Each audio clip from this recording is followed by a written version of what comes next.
in Thought. All right, let's get started. You may learn something. Let's get ready to rumble! Welcome to Black in Thought, where we take a look at current and cultural issues, applying that Afrocentric drip to them. Your hosts tonight are... We got the Professor, Dale, JB, D, and me, Ill Will. So tonight's episode, we're going to dig deep. We're going to take it deep to the Black community. We're going to talk about the unique challenges faced by Black business owners. And what that kind of entails is, support and how we as a community support and, handle and grow our Black businesses. So we're going to dive deep, and I think this is going to be a real good one because we have several business owners here, and of course, in Black in Thought, they're Black. So let's get it started, gentlemen. So what do you say when you go to a restaurant, Black owned, and you're the only customer, and it takes like 35 minutes to get your food? Oh, why is that? Now, we know why we stay away, but are we really looking at the reason why that happens when you walk in and, hey, I'm the only one here. I can go ahead and get that 5-piece fish, 2-piece chicken. I should be in and out. 30 minutes later, you're asking about your food. But they do give you a free Tahitian treat, though. That Tahitian treat. And pound cake for your time. Treat, though. For your time. That makes sense. Why is that? I think a lot of times when we talking about Black businesses, white businesses, or just business in period, I think Black people sometimes have they have the idea, right? They have the idea of starting a restaurant in this case, but they don't have the experience to know how to operate it, so they're not prepared. Sometimes in the situation you're talking about, you're going to order some fish and some chicken, some fries, and I don't know anything about the restaurant business, but maybe they don't have the stuff set up. The grease may not be hot, the fish may not be unthawed, or whatever the case may be. So it end up taking them 30, 35 minutes to make something that should take 5. So I think a lot of times with Black businesses, we have great ideas, but sometimes we don't do the work.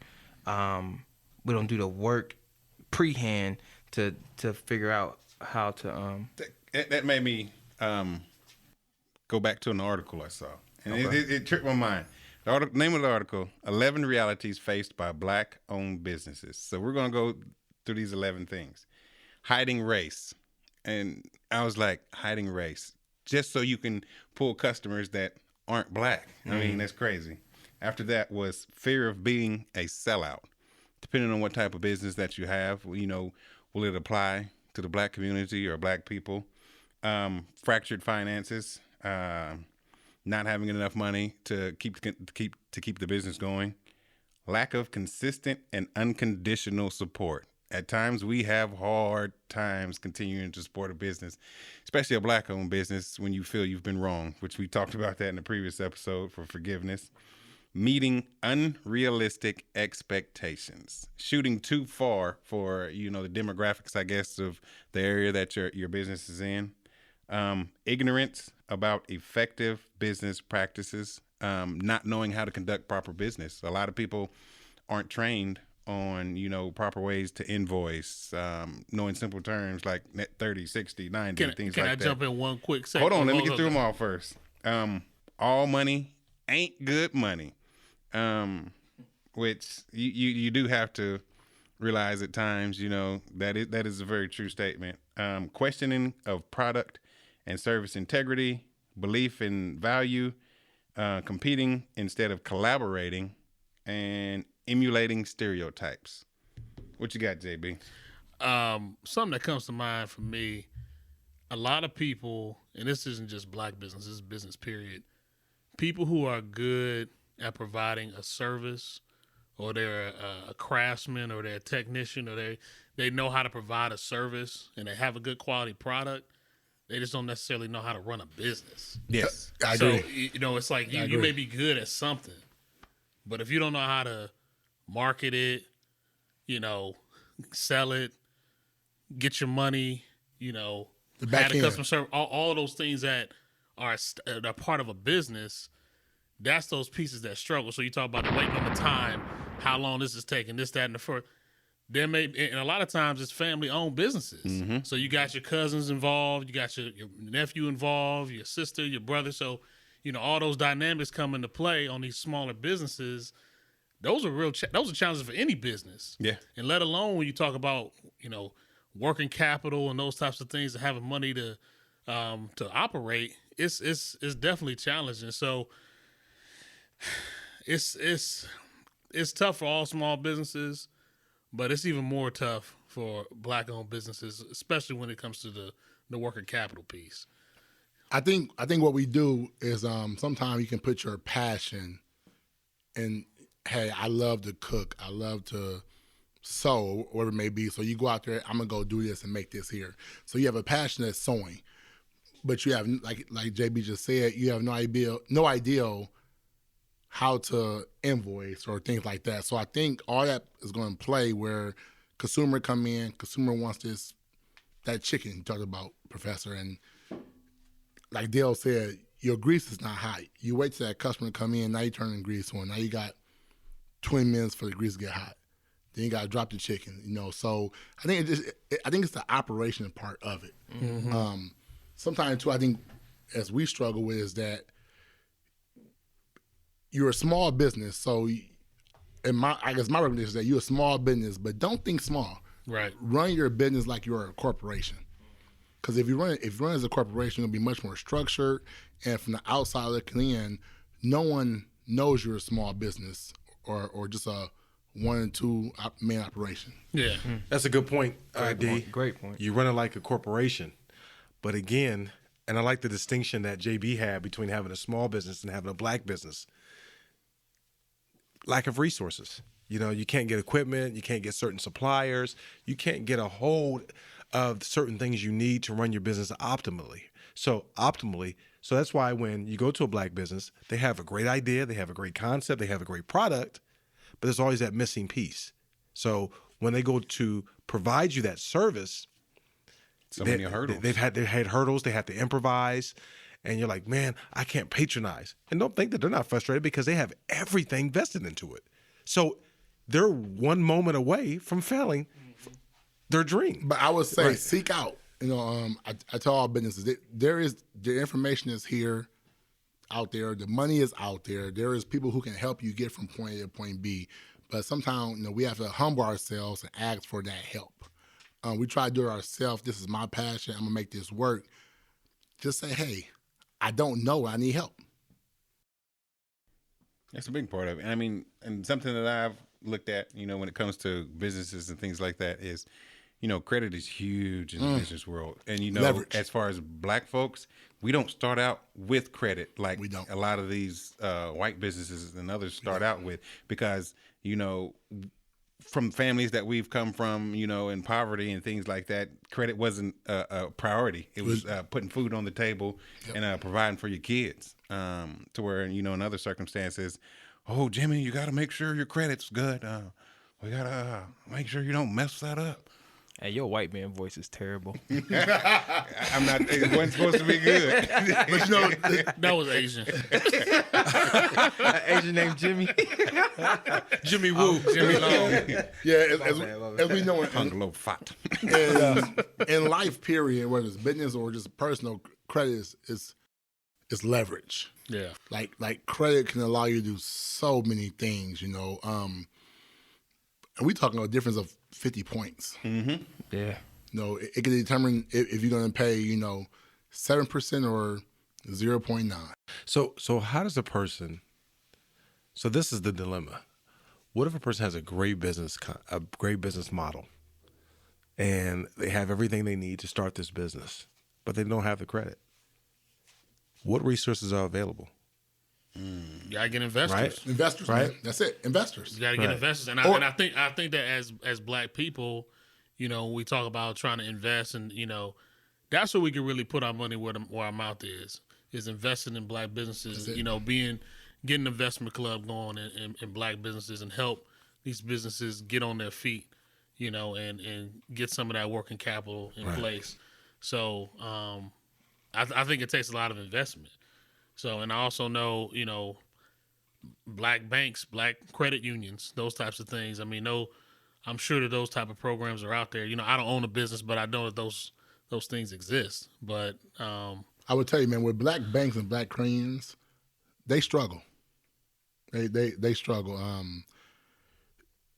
Most of the time, they are located within their community, so they're looking to loan to the people who's within their community, which is us, who don't have the credit score.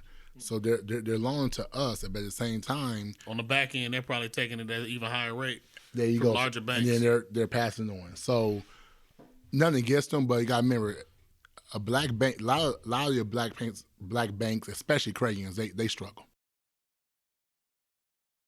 It's a good point. Didn't think about it like that because, like you said, they're trying to survive, and then just for them to survive, dealing with another bank who's going to give them the higher interest rate just for them to do business with them. To loan out money. And that causes issues. And unfortunate, you have the unfortunate part, where you're continuing to give out money to your community, but then people aren't paying that money back, and loans are defaulting and things like that. So that gives them a harder time to being able to lend out and do more things when it comes to the community and that they serve. That's a good point. Yeah. So I think another thing too, as far as black businesses, is that some of the successful business owners can help bring up the new business owners. If you've been through it, it's a lot to know. And so as a new business owner, you may say, hey, do this, don't do that. Talk to this person, because we've been through those problems. So let me help another person not skip that hurdle, and therefore you are ahead. Yeah, and I know we talked about that on the previous podcast as far as paying it forward, and maybe it's not with a loan. Maybe you don't have it to get a loan, but definitely information is just as good as knowledge is definitely good, just as good as money in some situations. So, I think that's another thing we can do as black businesses is definitely pay it forward to the up and coming. Something else too, to make sure we was talking about. I think a mistake that they may have some make is trying to cater to the black people. Just knowing your audience. It's huge when it comes to. But can you really survive your business, depending on what you're doing, just catering to black people? It's not. I don't think it's necessarily catering to black people. If you understand your target audience, then it's not going to be just black people. Now, if it's in the black community, bad part about it is outsiders aren't going to readily come in because, of course, the stereotypical, I'm not going over there because it's that part of town and things like that. But, in those aspects, you have to branch out, and then, hopefully you can do online stuff. So, these same people who are on the outside who are afraid to actually walk into the brick and mortar, they can see your product online and buy it. Well, that's a good point. I can answer D's question when he says that and it's about demographics, can you bring a product and have your own people patronize? The answer is yes. Because if you look at it, a lot of our communities are poor, but still they have access to Louis Vuitton, MCM, Nike, Jordan, Retro, et cetera, et cetera. We're not talking small money products. We're talking about high value money products, right? So we have our white product providers, and they're bringing in all these Foot Lockers and so on and so forth to our community, which typically is below poverty line. But still, again, out of the 15% of minorities who fuel the economy, 8% of that are blacks, right? But we can't get a fish spot or a cleaning service or a pest control service to be patronized by our own people. But when they bring in these Foot Lockers and these jewelry stores and these other type of products, man, they take off in our community. Why do you think that the Arabs bring stores to our community? Why do you think you have certain shoe stores in our community? Because they do profit from us. We're fools. We don't know how to prioritize. Right, we know how to spend, but we don't know how to save. We know how to labor, but we don't know how to own. So that's why they bring it to our community. Because we look at something, you know, you would think consumers. We're consumers. Yeah. You know, so that's what we just, again, it goes back to what we talked about, our mindset, and when we talk about Willie Lynch and the programming of our minds. You know, you can bring a Foot Locker in the hood, that's going to take off, but bring a restaurant or a laundromat, they're going to struggle because people will buy a pair of shoes before they do their own laundry. Yeah. So I'm just throwing that out as an example.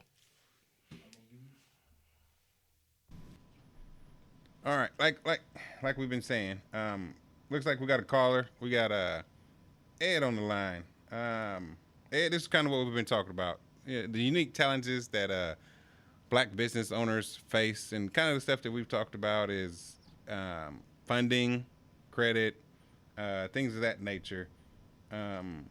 If you can, kind of give us like a little bit of your background and what are your thoughts on that? Yeah, my background. I work in the financial industry. I'm an internal auditor for a large bank in the area.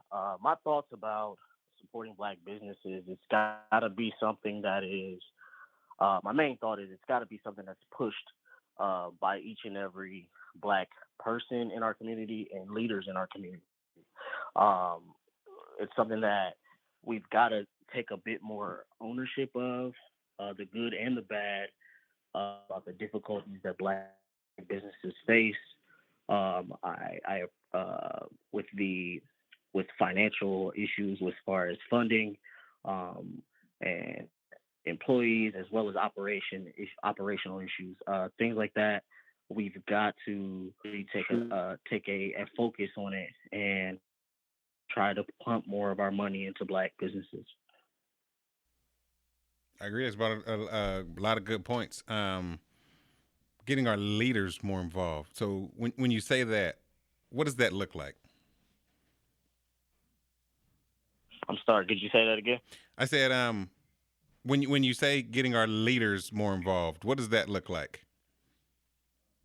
To me, it's anybody could be a leader. If you're a leader of your household, if you're a leader in your community, the way a lot of inner cities work, it's the youth football coaches, you got the school teachers, the black teachers, you got anybody who's in a prominent role in your community should make it a point to lead by example, as well as teach the people that are coming after them that it's important to spend your dollar with a black business instead of spending it with a white business, even if at some point it may be a bit of an inconvenience, because I know we're all a bit spoiled being in the United States. So you mentioned something about spending your money with the black business versus the white business. Are you saying like when you say versus the white business, you're talking the big stores, little stores?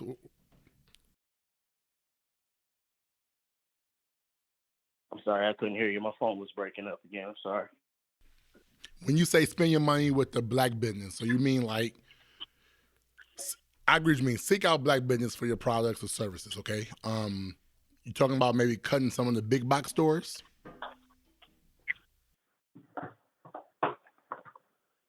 Yeah, I would, for any products or services, I would, especially this day and age and what's going on in America at this time, we should take a focus and try to put our money into black businesses, if at all possible, for any products and services that we use currently. So let me ask you this. So, which I agree, we should do that. I agree supporting black businesses. So, but if we stop supporting other businesses where black people work at, and if that's going to affect them, so now you got black people losing jobs because we're not supporting them. How do we balance that? Not necessarily, because if you pump your money into black businesses, those black business owners are going to hire black people. The white businesses, I work in basically in all the regulations and rules around this. Okay. So what these companies do is they take whatever the federal guideline is and say, we're going to make sure we meet this quota of minorities. And minorities doesn't mean black people. Minorities means anybody that's not white, including women. That is true.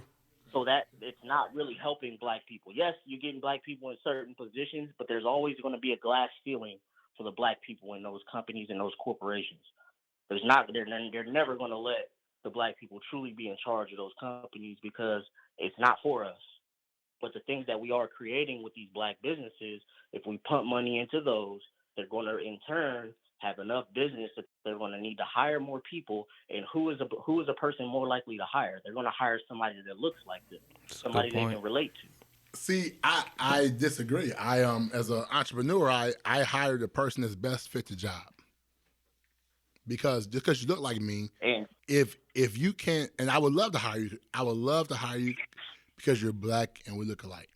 But if your credentials and you're not best for the job, I have to do what's best for the business. Otherwise, I'm putting that business at a disadvantage. no, I'm not saying put your business in jeopardy because you want to just solely hire black people, but all of the major corporations in this country, in this local regional area, the major companies, who do you think those white guys are putting in charge? But hear me out.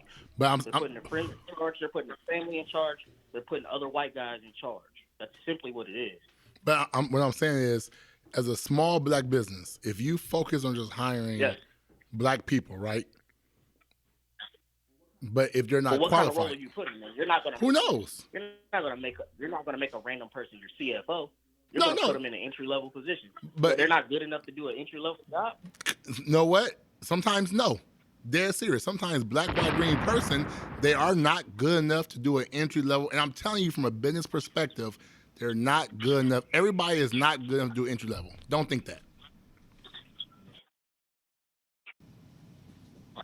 So let me interject. So they're not. The thing I'm struggling with, and Ed, I agree with where you're going with this. The thing I'm struggling with is minorities fuel the economy. However, only make up 15% of owned businesses in America. You said that. Right? So the thing I'm struggling with is it's the reason why we don't support is because our lack of value system for our own, right? So everybody can say, well, we don't trust and customer service, so forth and so on. But the truth is we can go completely black owned.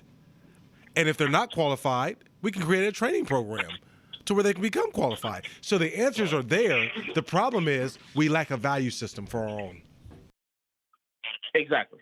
Like it's a much deeper subject if you want to go into it. You go back to slavery. It really is. Slavery ends, and then you got Jim Crow and things of that nature. You got all of these regulations and rules that I literally spend my day learning and knowing about. It's my job to know about, to make sure that the people in my financial institution are doing what they're supposed to do, so that the bank that I work for doesn't get fined. It's set up to make everything is set up in the financial industry to make it difficult for black people. Yep. It's we don't have the educational background to own the accounting world, but literally accounting is we have black people who are beginning to be more educated, but it's the whole language of accounting is just to make sure that people get mixed up.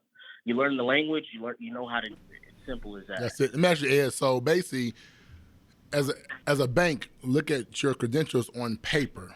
When you go to them, hey, I want to get money, they're looking at you on paper. If your numbers and everything's intact on paper, do they give a damn if you black or white? Of course they do. You think so? Of course they do. So on paper, if your score, if your P&L all lines up, you mean they're going to care about giving you money and you got all the credentials? They do. So I will say this. They do. I have a story. All right, go ahead. So I have a very close friend. I have a very close friend of mine, and he and his business partner both have 800+ credit scores. They have it.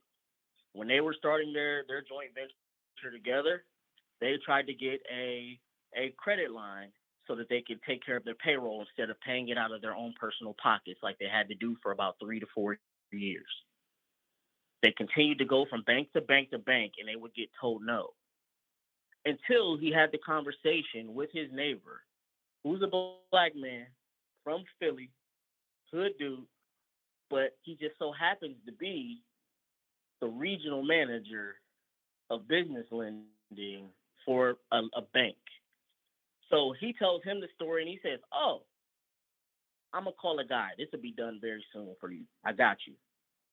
And then in a short matter of time, he has a $500,000 credit line to cover expenses for his business. So, But so for let me. all these years, once again, it's regulations. It's just like laws in America when it comes to police and things of that nature. There are so many things that it will say, yes, you can't discriminate based on gender, race, sex, how many children you have, anything like that, right? They can't make a decision based off that. But there's some other loophole that they are allowed to make a decision on that can get them out of being able to get in trouble for not giving you money because you're black. Yes, sir. Yeah, I'll say this. I mean, I think it's when you talk about it, it's got to be hit from like anything, you got to hit it from different fronts.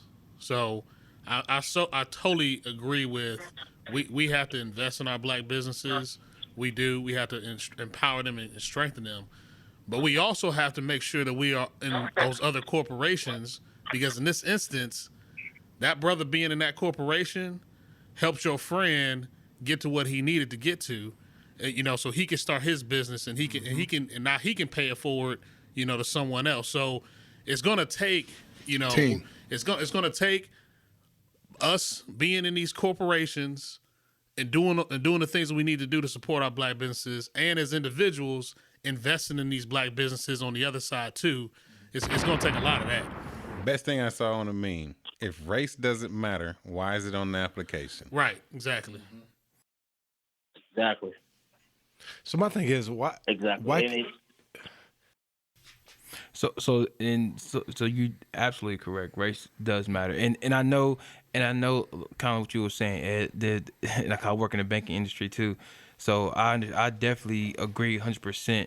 They always find loopholes to deny you, and it'd be the smallest thing. It'd be you had a late payment 10 years ago, so we're going to deny you, even though you got an 800 credit score now, but you had a late payment 10 years ago. But really it's because you was a black man or a woman, and because they do that too. So it definitely is out there.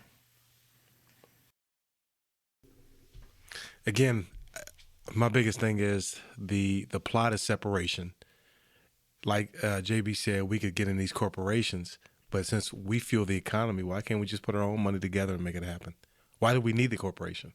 We can create our own banks. We fuel the economy. Yeah, you can do that, but it's a knowledge. But the other thing too is that can't happen instantly. It's a process. So Absolutely. you got to leverage the positions that you have in corporate America right now to establish these black businesses so they can become corporations owned by blacks. Right. Because I know we had a conversation off air. We were talking about a black credit union that it's hard for a black credit union to loan out, give a black business a good interest rate because they're getting charged a higher interest rate on the back end. So I get what you're saying. Why can't we just put our money in? But I know, like, thinking about going back, like the Tulsa and the Black Wall Street back then. That's what they did. They did that.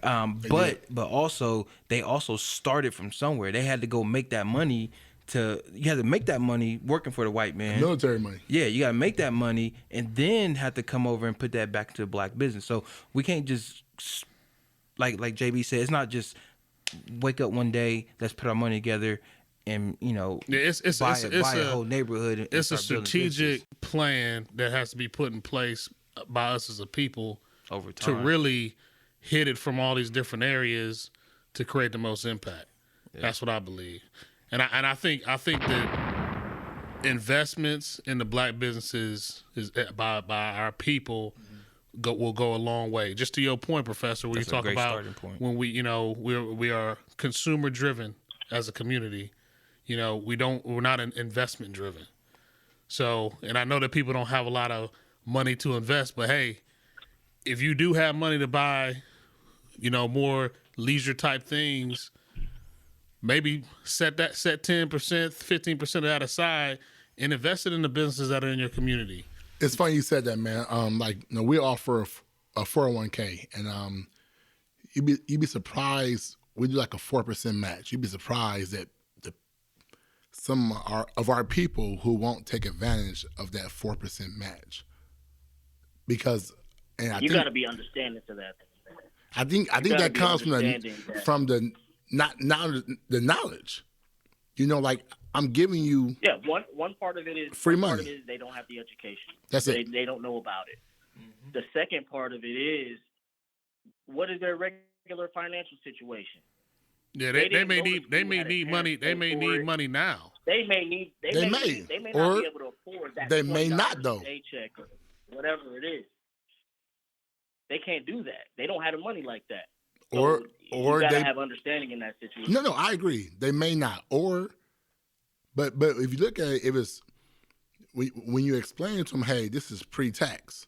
So what you're putting in actually may save you paying less taxes. We still could put more money in your pocket. But once again, that's a whole nother education piece. We can go there later on. Yeah, I think the educational piece of it, the paying it forward piece, the investment piece, leveraging relationships in corporate America, it's all part. I mean, you look at the individuals that had their platforms. Look at LeBron. Hey, he's taking his platform and his influence, and he's paying it forward. Mm-hmm. You know, with a school. Now he's trying to register to vote. I mean, he's actually putting his money where his mouth is on things. So, and he's using that he had. Like, and there's been other athletes who haven't used that platform, but he is, and he sees it. And I think that him coming from the area that he was in and the situation that he was in, and he was always the type of person that you said, man, that guy's got a great head on his shoulders. I mean, all the hype and everything else that he had to navigate through, it was him, his boys. His mother was on substance abuse issues. So all these things was pointing to him to fail. Mm-hmm. He had God-given talent, but he still had a great mind to go along with that talent. And he's just leveraging his situation to become a $1 billion industry on his own. But I think also, talking about LeBron, and one of the things we mentioned earlier in the episode was knowledge. He didn't walk in with that knowledge, but he learned from. He seeked it. Yeah, he did. He seeked knowledge, but he learned from the people that came before him and how they ran their businesses, not just athletes, but that's business. with us, and that's what I always say all the time: go seek that knowledge, because the knowledge is out there. Don't be afraid to have. I've had people call me and say, "Hey." Let me back up. So I think sometimes as business owners, I think that one of two things. We are afraid to reach out to someone a veteran in our same industry and say, hey, this is what I'm doing. I need some advice. Now, granted, I'm not saying you got to give me any proprietary information or anything like that, but believe it or not, a lot of us are willing to help each other. Or on the second half, if we say, hey, I'm making A sandwich and you're making B.A. sandwich, I look at you as you're my competitor, but you're not my enemy. So sometimes I think we look at each other as enemies instead of just, hey, we are competitors. We can still help each other. Yeah. So in that, right? So how do we deal with this attitude then? So switch gears just a little bit. The attitude of, okay, I've been shopping and doing business with this black business for a while. Mm-hmm. And then there's that moment I receive piss poor customer service. Now, up until then, customer service has been fine. I've never had any issues. But now at this one moment, I've had this piss poor experience, and now I do not want to go back to this business. I think that's terrible. I think it's terrible. I think what we have to do as people is grace, absolutely, and also let the management of that particular establishment know. And like I said, if McDonald's mess up on something, we damn sure writing in a complaint, getting on the website, writing in a complaint, so on and so forth. You know what I'm saying? So if that happened at a black business, I would say, give them grace, and also just talk to the management, let them know about your experience, and hopefully they take that as a learning tool, and not that you're trying to downplay their business, but take it as a learning tool and improve their business. I had a friend today said here locally he went to go support a black business, up in Dublin. So we was talking, say, that customer service, the experience, it was all wonderful. He said the food wasn't that good. He said, but I'ma still give him a good review. And I said to him, I said, you know what, honestly, give your honest review. Because if you just, this was great, and people start going here, eventually he's going to start getting negative reviews because you're not being honest. So if you can give an honest review, hey, experience was great, customer service was great, the view was great, maybe for me, the food wasn't seasoned enough. I would have liked to see the food a little more seasoned. And maybe 10, 20 more people will feel the same way, and he can change and become more successful. Criticism. Constructive. Destructive. Yes. That was it. Yes. That was it. Because I think Constructive if you give a great, 5-star this here, everything's great, and then you start getting more people to go there, eventually it's going to become negative criticism. Where if you can say, hey, this was great, in my opinion, this could have been better, 4 stars, and move on. That's a good point. Don't lie. I agree to an extent, but I disagree with both of your guys' points too, mostly. The McDonald's example, you're not going to write a letter in. You're going to go right back to that same damn McDonald's and order the same thing the next time, and just hope that they don't mess it up again. You are correct. You're going to hope they don't make you wait. You're going to hope they don't mess it up. You're not going to do anything but keep going back to it. Then when it comes to the reviews, you got, as Black people as well, you got to sort of adjust that thought to my point of view, because yes, you give them a solid review. I'm not saying you got to be over the top and lie and say all kind of craziness, how great it was, but you don't do that to other businesses. You don't do that if you go out to a chain restaurant, they mess up your order, or there's something wrong with it. You're not going to do that to them, but you'll do that to the Black business. But remember, if you're constructive, that's going to help you grow and get better. But if someone just says, then why make a review? Why make a review instead of going and talk to that person and tell them, hey, this is what could have been better personally. True. That's true too. That is a very good point. That's a good point. That's a good point. But as also the business have to be receptive of that too. Though. Well, I think honestly, to Ed's point, we're talking about small businesses. I mean, they don't have some big corporation where they're sitting in New York City where they're receiving all kinds of customer service complaints. The guy's standing right there. You know what I mean? But hear me out. Small businesses rely. Let me tell y'all, online reviews are is huge. Everything. I'm telling you, because those search words when you type in for whatever you're looking for into Google, and if you have horrible reviews or you have fantastic reviews, those are the ones that's going to come up because people are saying the most, and those are the things that people are looking for. So those reviews truly are huge. Like, I'll give you a prime example of why reviews are huge. I just recently stayed at an Airbnb. Now, the house and all the pictures of the Airbnb, fucking gorgeous, fantastic. Get to the Airbnb, half Motel of it's 6 shit. And so, several maintenance issues and things of the nature. So when I talked to the management of the Airbnb, their biggest thing was like, okay, well, how do we fix this? So I was like, I need at least half my money back. Right. And so they was like, well, let's talk to I'll talk to the owner and see what we can do. And I'm sorry, all right, do what you do. And so then they came back to me and said, this was their exact words, the owner is worried about what kind of review are you going to give his property. I said, you know what? I don't usually do this, but to buy my review, I need about 75% back. That's right. Since we negotiate now, like a Negro. Like a Negro.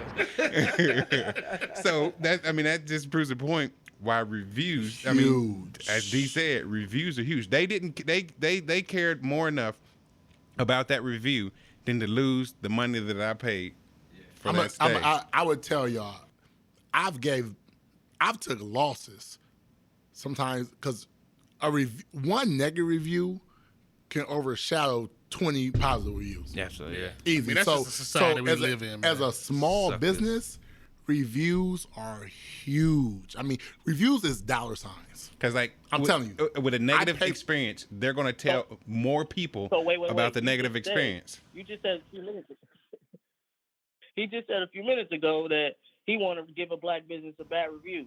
It wasn't that he wanted to give. He said it wasn't bad. It wasn't bad. It wasn't bad. Give It wasn't bad. constructive criticism. As a business owner. It wasn't bad. He said It wasn't give him bad. a constructive review. I said constructive. I received constructive. How can I get better? Do that though for black businesses. No, Because, let me tell you look, something. man, You have to. I'm trying to tell you. Reviews is dollar signs. These black businesses, the money they spend to be online, you wouldn't believe it. I would say, maybe you spoke to a great point. Why not go talk to that guy? Now, if you still have a bad experience after you talk to the management or you talk to the owner, then, at that point, then you set yourself up for that failure and you're going to get the review that you're going to get. But I do agree. How about we go inside and talk to these people instead of just if we have something negative in that experience and just going straight online to want to post it.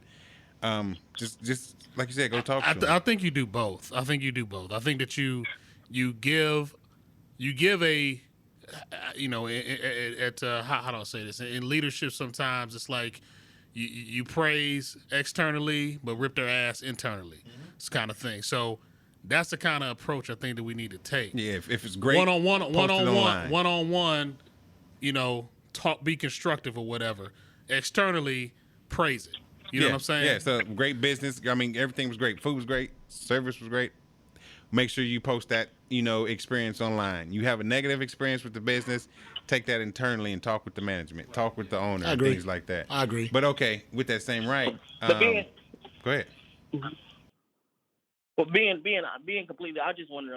I got a question for you guys. Just being completely honest, how many reviews have y'all done in the past 6 months? Zero.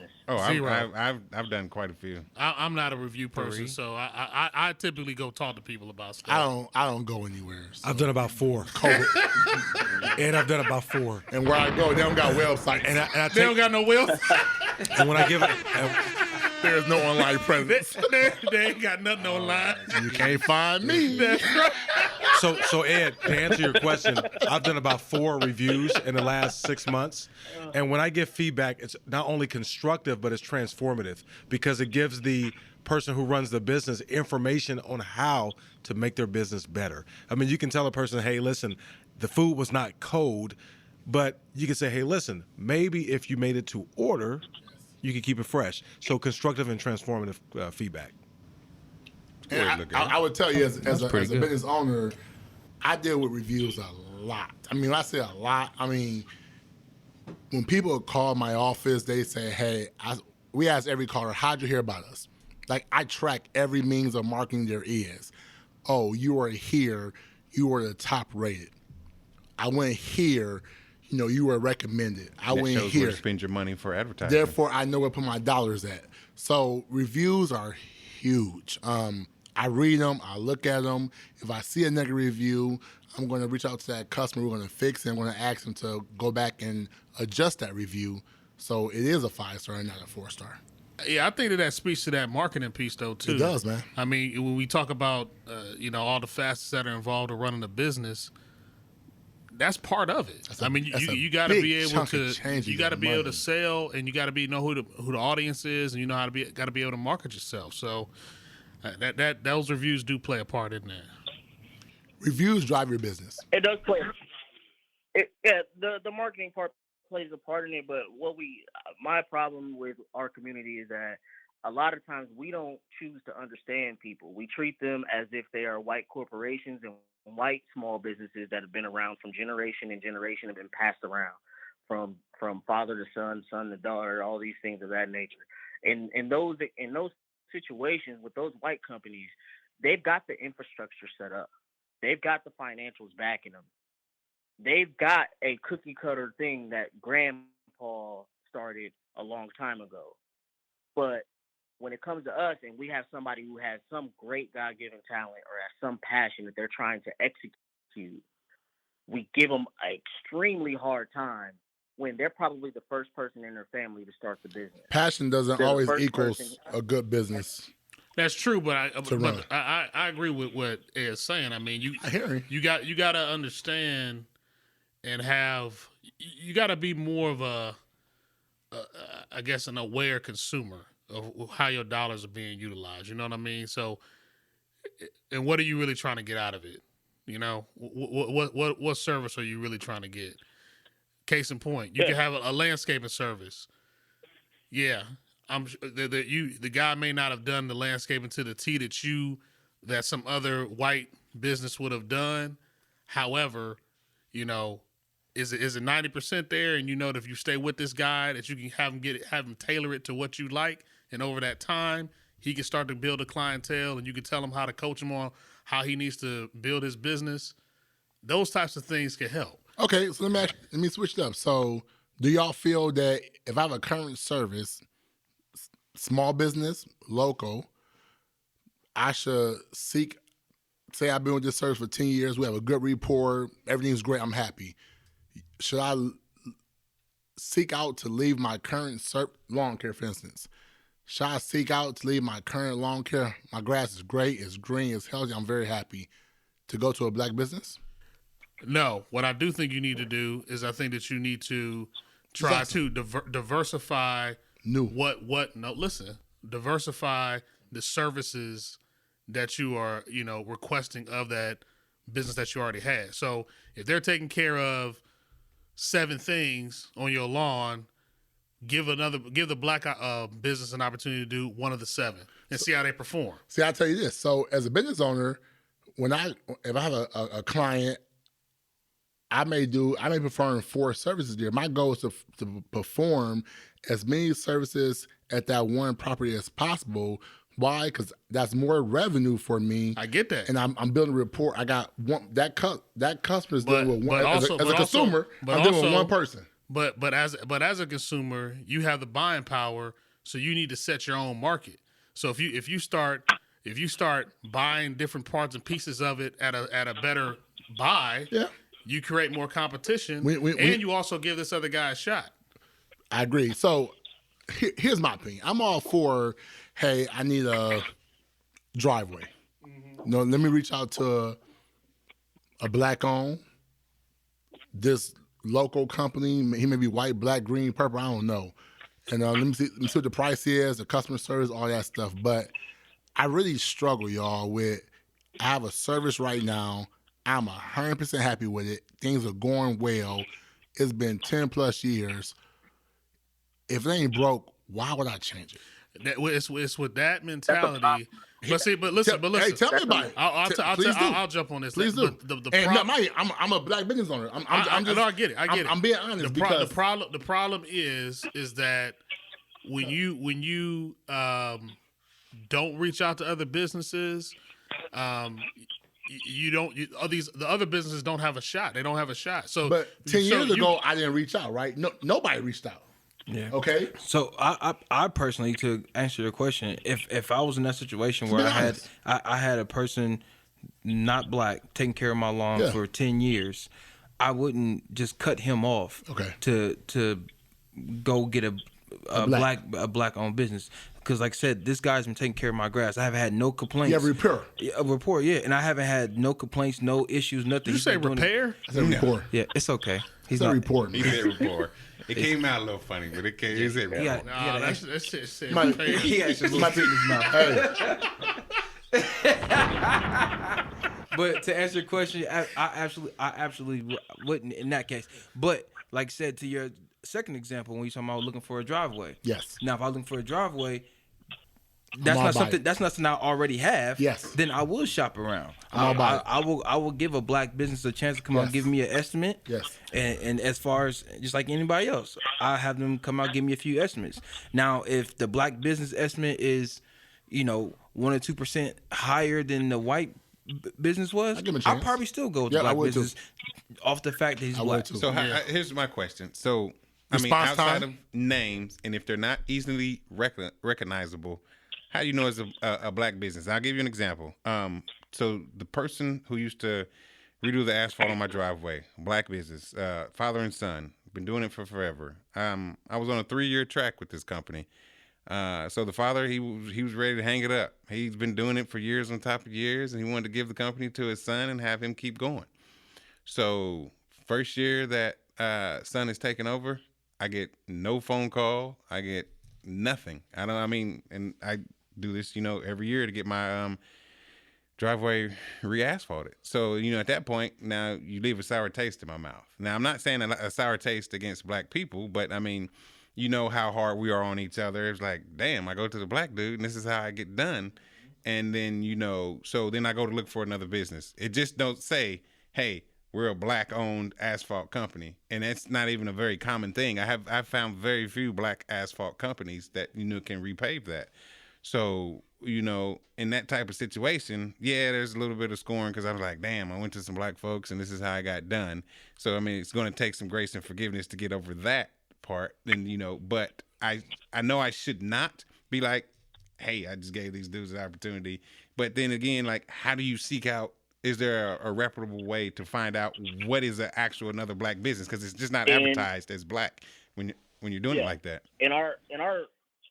In our local area, there are a bunch of websites, columbusblack.com, which it literally gives you a listing of any kind of service or good that you may be looking for that is owned by a black person. Say it again. In these situations, the problem I have, columbusblack.com. I tell you no, the problem I have in these situations.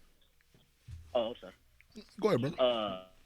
The problem I really have with us being so quick to dismiss the black company because of a quick bad experience is that, well, how are we going to be able to hold them accountable? My thing is, if my whole thought process is also going back to Dee's talk about the 10-year person. Why are you 10 years in with this white person, and then just now is there a thought to bring on a black person? Why wasn't that an initial thought 10 years ago? It's not a thought.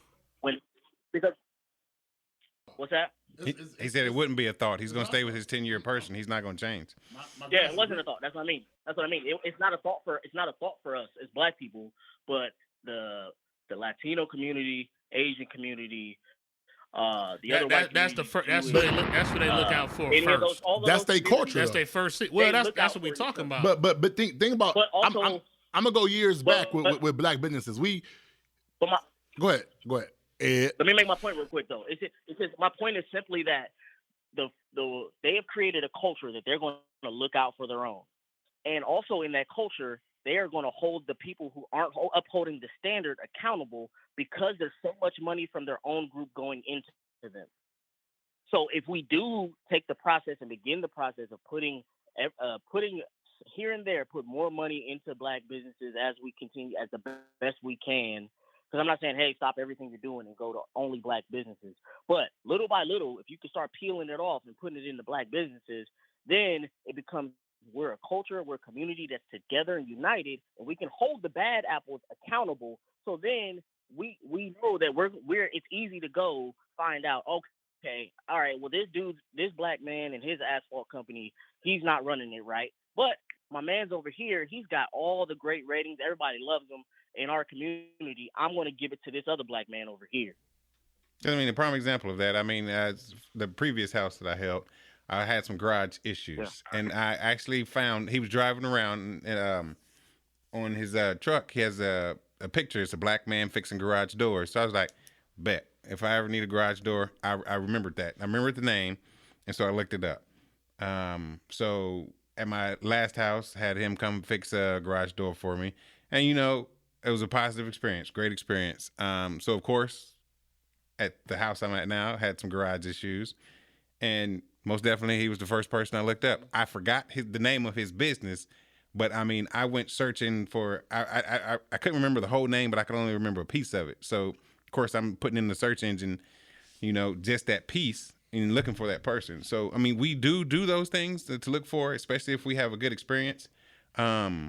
I just can't say, if we have a bad experience, we're ready to be incognito with it and move on. Yeah, I'm listening to all this, and I think there's two elements that we're missing. JB brought up one, I think I brought the other. The two things that we're missing is education and resources. You have one job when you have a business, that's to deliver, right? So your mission statement is always centered around your services and the quality of your services. So when you create a mission statement, which Ed, I know you're familiar with, your job is to deliver that mission, right? So with that being said, without education, without resources, you can't deliver. Instead, we jump into businesses we know nothing about.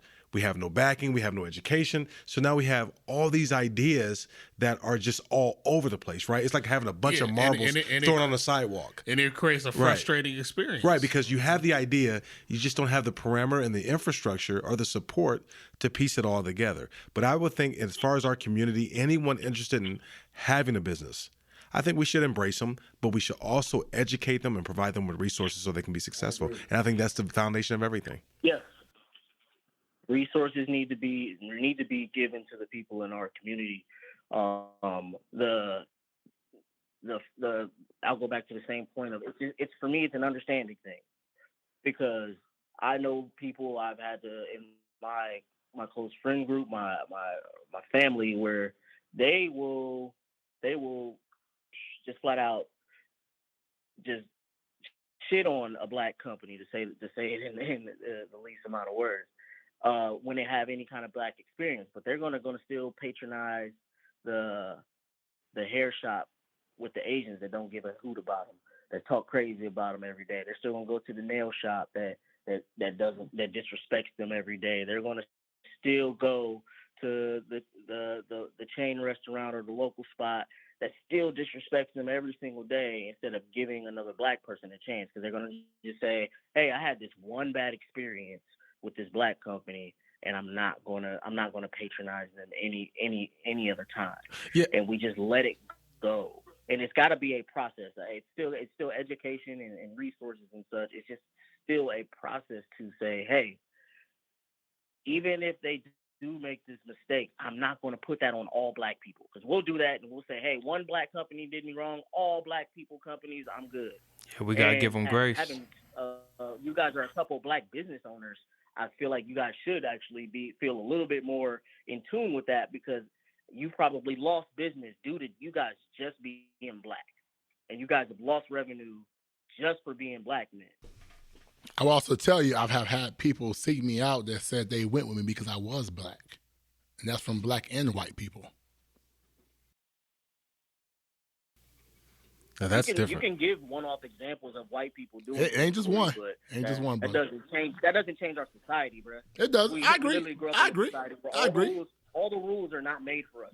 I agree. Once again, what I do every day, the rules are not made for you. They are not made for me. They are not made for any of us. So we got to change those rules, right? And the problem that our society has with that is that even though the rules are not made for us and the rules aren't made for them, and the rules are made for them, the problem is we continue to overcome as black people. So they continue to just try to, okay, they beat this. It's like a game, like equality. They beat this level. Okay, let me throw another challenge at them. All right, they beat that level. Let me give them another thing that's even worse.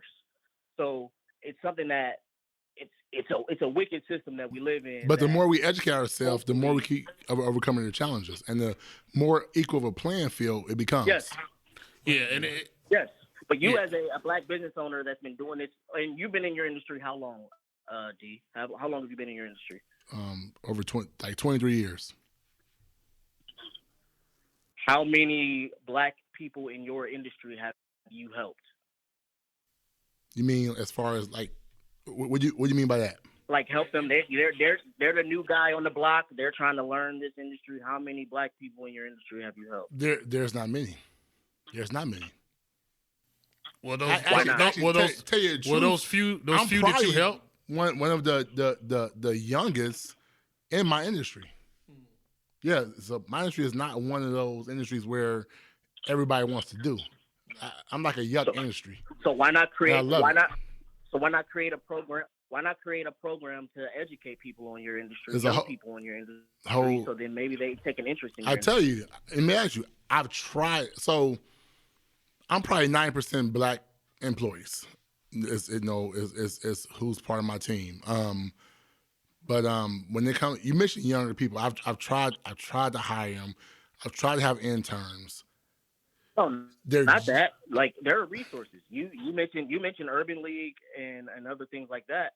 Why not go to the Urban League and say, hey, I want to do this, because they have their hands in all kind of. So here's the thing. So why not? You have to remember when we go back 23 years ago. That was a time where it was a lot of laborers. Okay, right now, people are not laborers is not the job to have. Okay, I'll I'm attest telling you to that. right now, man. Being in It's just not. being in the construction industry is extremely hard to find highly qualified, skilled, or anybody who wants to laborers. do what you do. People do not want to work with their hands. Yeah, People do not want to, break their backs to do much work. It's just not the same environment that it was 20, 30 years ago. That's part of society. It is. Society It has is. moved more, Yeah, our I can't economy change has that. moved more toward Service, robotics and service oriented. to replace the handiwork. Desk. No, I'm talking to people who they want to sit down at a desk. They don't want to get their hands dirty. So it's kind of hard to mentor someone and help them out when there's no. I have a son. To me, that sounds like I have a son. I have a son who's a the black reason- man the that's reason- 21. The reason that sounds like an excuse. No, The reason that sounds like let me an tell you. excuse Let me is tell you. because Yeah, I have a you mentioned son. earlier that. Okay. I have a All son. right. He's But he's you mentioned 21, right? earlier- Have a son 21. I have a brother who's 24. Neither one of them has no interest of doing what I do. So I can't even teach my own son to take over what I have or my brother because they have no interest. That's the society we are dealing with right now. It's not glamorous. That's still not an excuse to help other people. It's a truth. Because you don't know, there are kids that may be coming up and growing up that have an interest. They have interest in that. So they just may not have. They may be a kid in the hood who has no resources, but possibly you reaching out through the Urban League could spark some kid to say, "Hey, I want to learn about this and I want to do this because I have an interest in this." Like, to me, it's just what Black people do. Like, the reason I'm not trying to be so hard on you, but it's what we do as a people when we get asked those direct questions. Why aren't you doing more? We make an excuse. Oh, society's changing. Well, it's not changing that bad because you still got a thriving business. You still take care of your family. You still live a really good life. So obviously, it's not that bad. On that note, But we could simply just we have run out of reach out to time. the other people. And All right. so here's the idea to leave you black in thought. When you choose a Black-owned business over problematic companies, you vote with your dollar by divesting, also diversifying from these kind of practices and hold companies accountable. Remember, your Black-owned business helps support the communities that support you. So why not reach out? DJ Payne 1.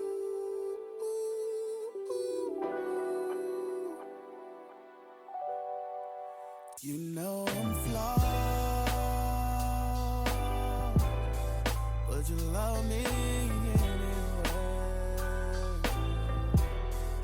A lot of times I'm so wrong, but you love me anyway. Love me anyway. That's why you're my buddy. Thank you for listening to this episode, and we want you to come back for more. If you like what you heard, please subscribe wherever you get your podcasts from. We're on all the major networks: Apple, Google, TuneIn, Spotify, and many more.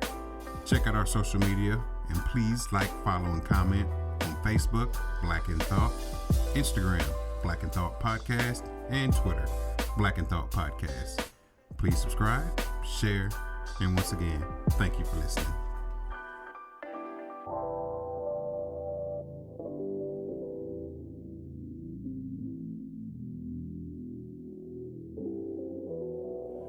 You know I'm flawed,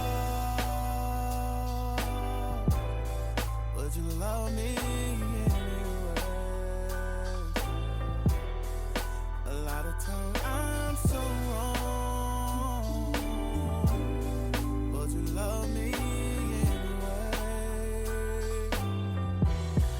That's why you're mine.